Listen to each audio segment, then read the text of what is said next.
Man, what's up with y'all? It's Akili Beats. Just call me Ak. And today we're going to be doing like a dark R&B kind of beat. You know, something that's bouncy, but that's still really dark. Kind of that Trapsoul R&B vibe.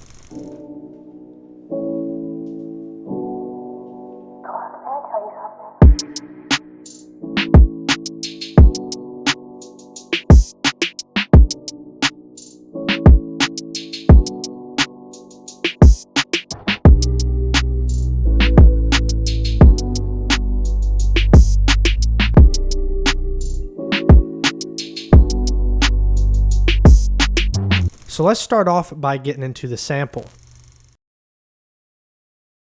So first thing to think whenever you're doing these kind of dark beats, especially in Trapsoul and R&B, is you almost don't want to hear the actual chord progression that's going on. You more want to feel it. But first, all I'm doing is I'm getting a free piano from Labs.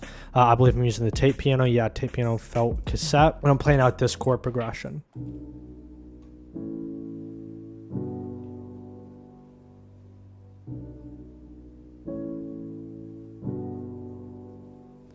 And really all it is, you can see I'm just going down the scale. I have a B minor chord to an A major to a G major. You can see this really just emphasizes how important it is to have these inversions, because just the regular chord progression would sound like this. You can hear that kind of sounds, you know, corny. Like there's no other way to put it. Well, doing something like this where you can see here with this A major, I'm taking this A major chord I made, the A, C sharp, E, pitching that C sharp up an entire octave. Here I have the G major. Again, I'm bringing a B all the way up an entire octave, and I'm adding in this F sharp because it's a major 7 chord. Let's see here, the way you make a major 7 chord, you have your major chord right here, where I went 1, 2, 3, 4, then 1, 2, 3. From this top note, you go 4 up. So you go 1, 2, 3, 4. And I just did that. So I love this little chord progression where I'm just going down a whole step each time. And on the last chord, I'm making it a major 7 chord. It just always sounds beautiful. But that's not where it ends, because what I did was I exported it and then I came into Edison. I got basically the sample that I had. Click on Audio Editor. Then you come here to this little Edit Properties. Click Edit Properties. You'll see this little thing pop up. Come to the sample rate and change it to like 2000 or below. For this one, it says 2500. I really did like 1200, and basically click it, then you resample accept. I already did it, so I don't need to. So all it's going to do is, you know, I'm going to get an EQ here. Resampling, all it does is it basically takes this little low pass filter and brings it down to whatever number you set. So if you set it to 1000, you can see basically just do a cutoff right here at 1000. And the reason I like doing the resample more than the EQ is I think it just adds a little bit of texture to it that you don't get from the EQ.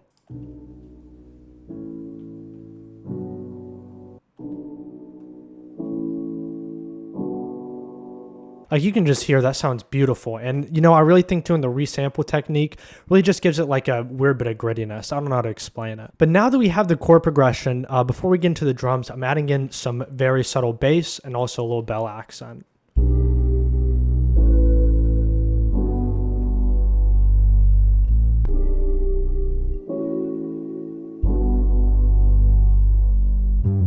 And I will admit, I used the synth right back here. You know, I do have a bunch of sounds on my site at kits.com, and I use this Prophet Rev 2 in a bunch of my preset packs and one shot, so go check those out for sure. But really all I'm doing for this bass is I'm just following the bass notes to B, A, G, and then for this accent, I'm really just picking really specific pockets. And you can also see I'm doing something where I'm pitching it down 19 cents. And it's just to make it where it clashes a little bit more with the piano. It gives it a darker sound because now it's going to be a little bit out of tune with it. And I'm adding a little bit of auto pan to make it go left from right, just add a little movement. Because the thing with making these dark R&B samples is the chord progression is 90% of it, if we're being honest. The chord progression and the bass are really going to set the mood. You can see people like Party Next Door, they basically only use, you know, sub basses and some ambient pad. So you want to be very sparing with how many accents and whatnot you add to the sample. So you really just want to do really subtle melodies because you do want to leave a lot of space in these beats. Then I also have this little siren sound that I just love. Again, one of my one shots, just pitching it down to fit.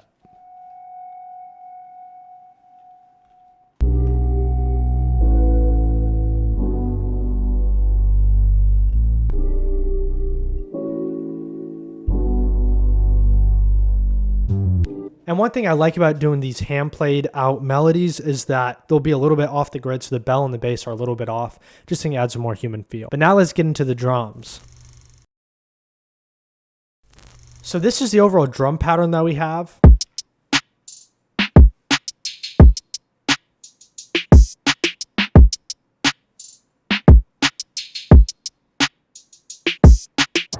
So my overall philosophy for making bouncy beats, you can look at other subgenres, but I think the most bouncy rappers, pause, is like Hurricane Wisdom. So I think of Hurricane Wisdom, how does he make his beats really bouncy? The way he does it is by getting a lot of different sounds. You can see I got like probably 8 or 9, which is a lot for an R&B kind of sound. And you do a little bit with each different sound. The thing is, I think having a bunch of different sounds contrasting with each other will just make it where the listeners always listen to something new. And all these different sounds are bouncing off each other, which I think, you know, gives the overall cool rhythm. So I start off with the hi-hat. I'm just going like really simple, getting more of the darker sounds, and I have a kick and really simple pattern again. And the way I come up with the rhythms for these is I really just think of the snare and the kick. How do I want those to interact? I know with this I want like a boom.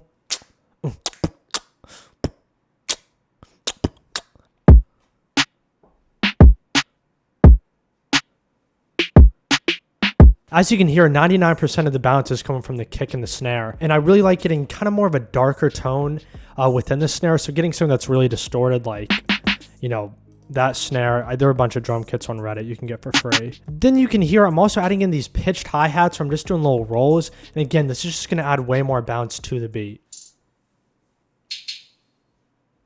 Then I'm adding another little open hat. Then I stole this drum sound from 16 by Baby Keem.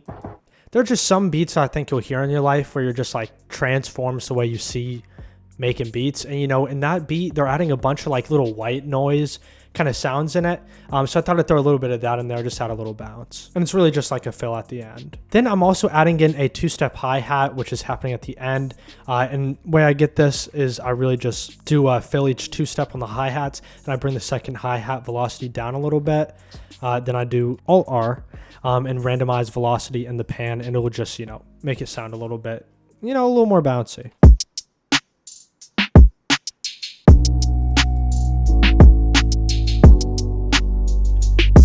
But now let's get into the mixing. So I already showed you the technique with the piano where I downsampled it. But again, with basically 99% of things, I always cut out the low mids and the bass, especially in the pianos. A lot of bad frequencies live there.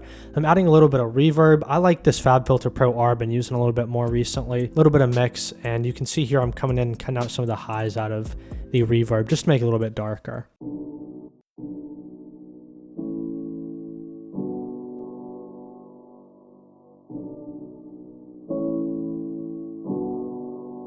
But you can see here, the one thing I'm doing that's really unique that I basically only do in these, you know, kind of darker trap soul beats where I'm trying to be really bouncy, is I'm panning sounds to the left and right. So you can see here, I basically have them paired up in twos.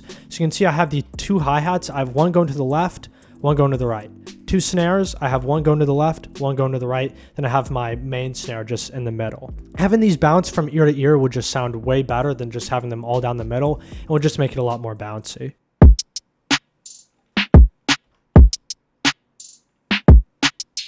It's very subtle, but it adds a lot of variation throughout the beat, and it'll just make it so it's not as boring to listen to. Because like I said, in this beat, I only got 15 sounds, so you're not going to be doing anything too crazy, and I only have 3 sounds in the sample. If you're only going to have very little in the sample and also very little in the drums, you got to add these little things like panning left and right, just to add a little bit of variety throughout the beat. But then for the master, I'm getting this Fruity Soft Clipper. I just put it on and leave it on default, but then I get this Fruity multi-band compressor, and all it is it's a compressor that breaks it up across 3 different spots on the EQ spectrum. It's like low bands may go from like 0 hertz to 300. Mids might go 300 to 2000, high bands 2000 to 20,000. And really all it is it allows you to compress on different parts of the EQ spectrum. We don't really care about that. I just give into presets and I go to mastering 2.4 dB, and then I come here and I bring the high output up just a little bit, maybe like 0 to 1 dB, anywhere in that range, just to make it a little bit brighter.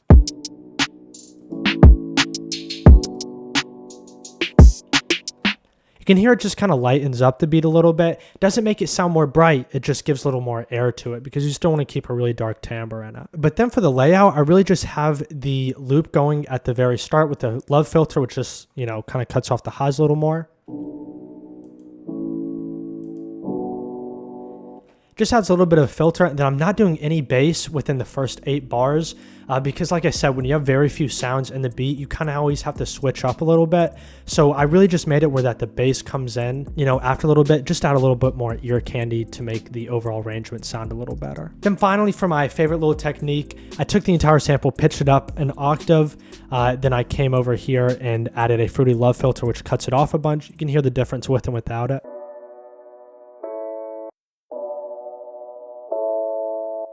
Really just wanted to add some variation there. So that's just a really cool way to do it. That's really quick. But then I really just added in these little transitions and I'm done.